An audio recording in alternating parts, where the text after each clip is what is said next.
Week 6, here we are, getting through this training plan. Look forward to talking to you this week. Going to be talking a lot about nutrition, what my plan is, and how I'm going to stay fueled through the Keys 100. Let's jump in.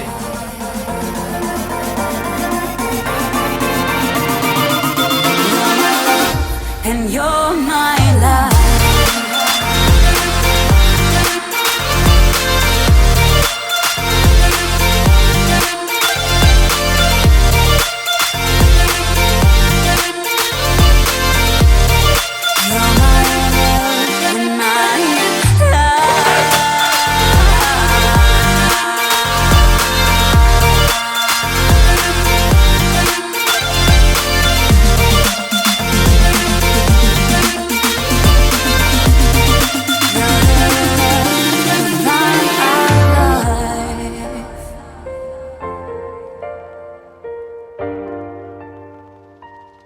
Alright, you guys, welcome back to week 6 of my journey from 26.2 to ultra marathon 100 miles, doing the Keys 100 the middle of May. So jumping right into this week, because I got a lot on nutrition, because I got a bunch of questions on my Instagram about what is my fueling plan and how I plan to just make sure I get the calories, as there's a big difference between doing a 2-hour and 45-minute race to 16, 17, 18, 19-hour race. So let's get right into week 6. We did 78.52 miles over 7 different runs in 6 days, a total of 10 hours, 11 minutes, and 53 seconds, which is an average pace of 7:48 this week.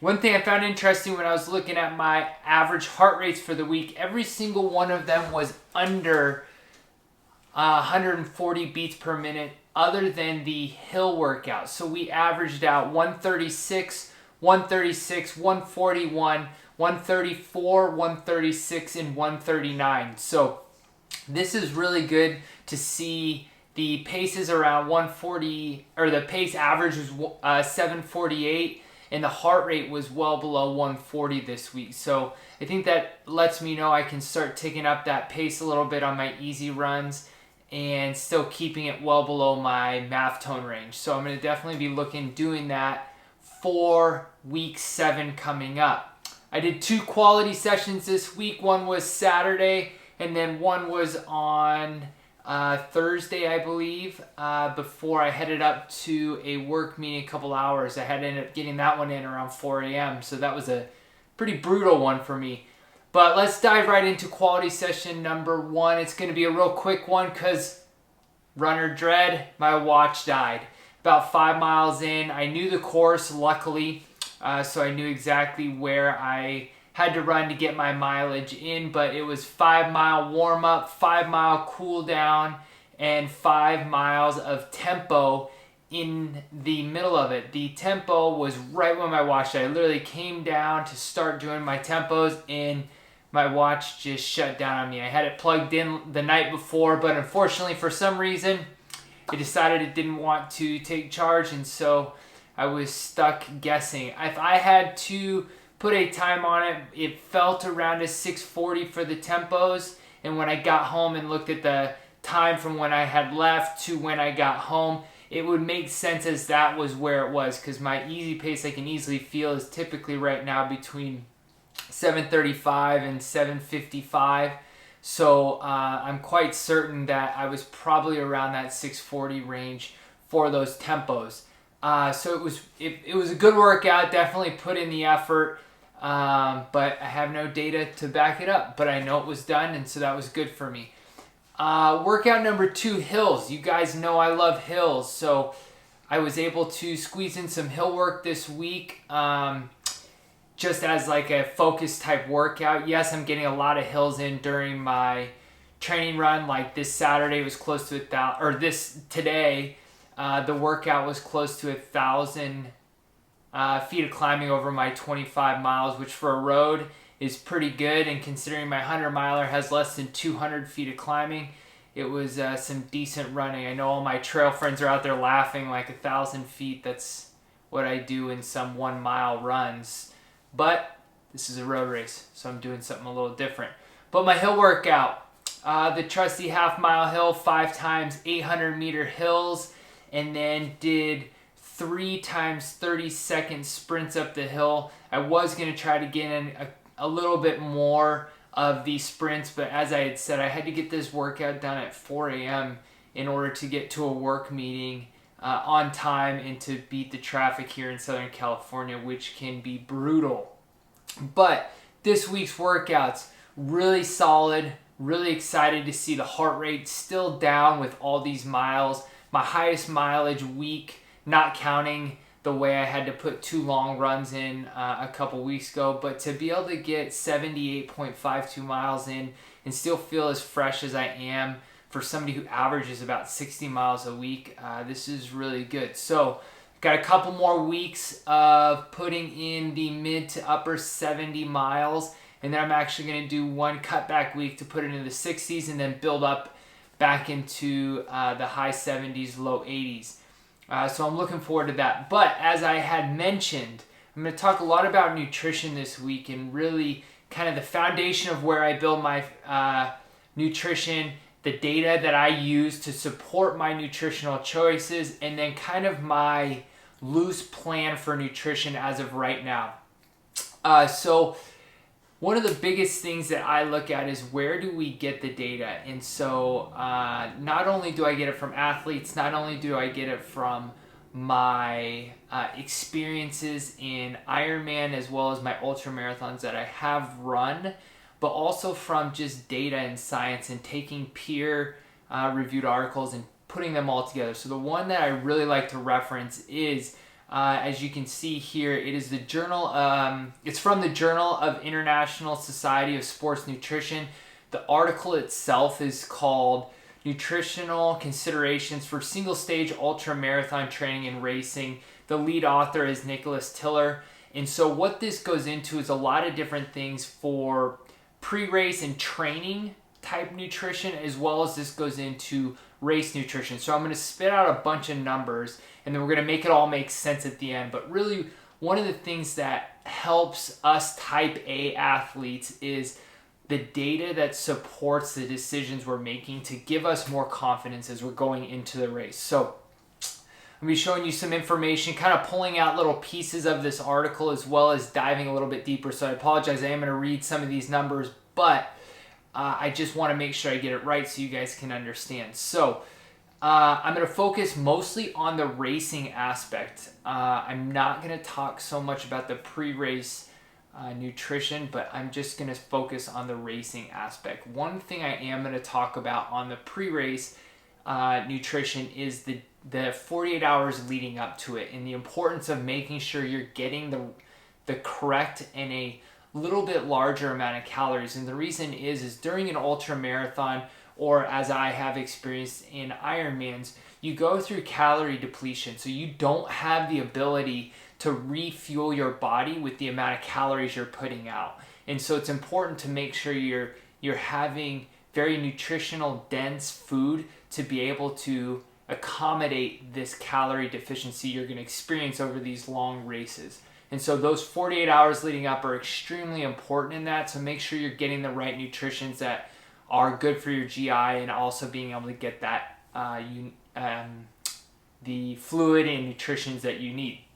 So let's kind of talk about racing numbers. And so this study goes into taking into account amateur athletes, elite athletes, and then it really breaks down the differences between those that finish and those that don't finish. And so this is actually really how I've taken a lot of my Ironman training stuff as well. And so this data is something that I have experienced actually works extremely well for training, for racing in these 10, 12, 14, up to 20-hour races. So it talks a lot about the calorie intake and the fluid intake. So what they found from those that finished, the average calorie intake per hour is between 200 to 400 calories per hour. That breaks down to roughly 30 to 50 calories in carbohydrates and 5 to 10 in protein. And so the other thing that they found was a little bit different in the carbohydrate range for the elite athletes is they were doing about 70 grams per hour of carbohydrates for the elite athletes, which is a little bit higher than what we're seeing in the overall amateur athletes. As far as fluid intake, they're looking at 450 to 750 milliliters of water. What does that break down to in ounces? It's roughly 704 ounces, or 704 milliliters is 24 ounces. So if you're carrying one of those either 16 or 24 ounce water bottles, those are where they're at. I know a lot of water bottles are also measured in milliliters. Like one of the my handheld from that I use is about one of them is 550, one is 750. So I have the size of within that range that I'll be consuming within an hour. They also break it down into 20-minute increments, and they talk about the load on the GI tract with high influx of fluid intake. So they really break it down to about 150 to 250 every 20 minutes. So instead of just really taking it all in at an aid station and sloshing around until the next aid station, is to try to get that 150 to 250 over every 20-minute period, so it's a slow drip versus a tidal wave coming into the body.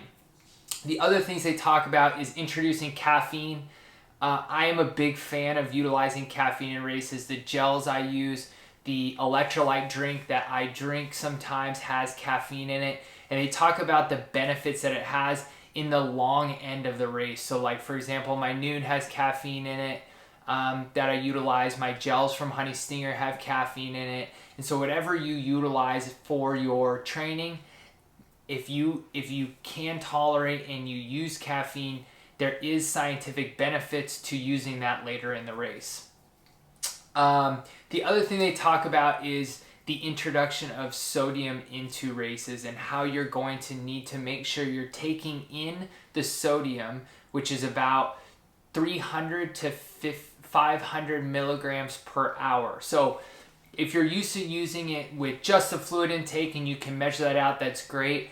For me, I like utilizing the little salt tabs. They're about 215 milligrams per capsule. And so not only am I getting it from my electrolyte drinks, but I'm also utilizing it within these capsules. So if you're somebody who likes to just drink a little bit of water versus getting some electrolyte drinks, make sure you're getting that sodium in. As I know, some of my bottles I'll have water and some of them I'll have electrolyte drinks. So I'm going to make sure I'm utilizing those capsules. So with all that being said, let's kind of wrap it into what my outlook and the way that I have utilized nutrition from this example and what I'm going to do, what my loose plan is going into the race. I do know my body tolerates around 300 to 350 calories of food per hour, and so that is one of the things that I'll be taking in. How I've always measured this is really based upon what each thing is. So for example, a Honey Stinger waffle is 150 calories. A Cliff Bar is 240 calories. My Honey Stinger gels that I like are 110 calories, as well as I'll be using Tailwind, which is a endurance formula drink.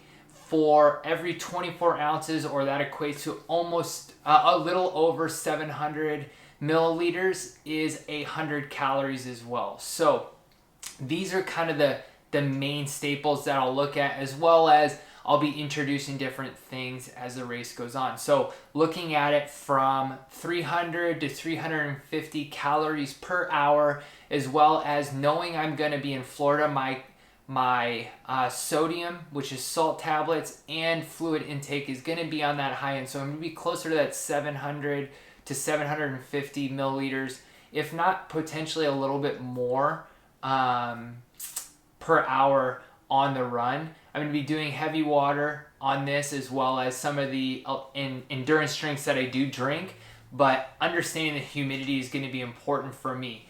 On that humidity aspect, one of the best things that I have going for me is I actually have to be in South Florida for a work event closer towards the race. Well, what ends up happening is I actually have that weekend is one of my longer training weekends. It's my weekend that I do back-to-back marathons. So marathon Saturday, marathon Sunday for my training aspect. So I'm going to really rely heavily on that weekend for me to understand how my body reacts to that humidity, the training in it, the calorie intake. And so I look forward to that. That's going to be later in March when I'm going to be doing that video. And so exciting stuff for that, for me to be able to train. The other thing I'm going to be taking into account is as the race goes along, I'm going to be having different desires for different tastes throughout. So one of the things that this article talks about is it talks a lot about nutritional consideration as the race duration goes. So as you know, early on, it's okay to be taking the gels. You know, Gatorade doesn't taste bad, but the further the race goes along, even sometimes I know people experience this in a marathon, is they're like, I've had enough of the sweets, I've had enough of the gel, is the increased desire for salt. So I have two different things I'm going to work here. I know what I enjoy the later the race goes on. So as I have done in my other ultra, as well as Ironman's, is for some reason peanut M&Ms are like a joy and a rocket fuel for my body. So I will be making sure I have plenty of bags of peanut M&Ms for me to be munching on as I'm running, as well as another odd thing that I do like for these longer duration races is salt and vinegar chips. Why, I don't know. So I have a couple small bags of those for me to just grab a couple chips when I meet up with my crew, as well as pretzels at aid stations. I'm pretty sure they're going to have them as they always do in the later stages of ultras, but I'll make sure I'll be grabbing those. So I just mentioned, you know, my crew. That's another huge aspect that's going to help me with nutrition is I'm going to, as I pull on my experience from Ironmans, I'm going to be able to know exactly what my body wants and what my body needs. And so I'll be able to ask them, hey, can you just swing over to a convenience store and grab X, Y, or Z for the next time that I see them at a aid station or a pullover. So I've really set up my crew for guys that I knew in college and guys that I trained for with other endurance races. And so I put them together, one, to have fun and to experience something pretty cool together, but also these are guys that are not going to let me stop, but also know what I need moving through the duration of my race.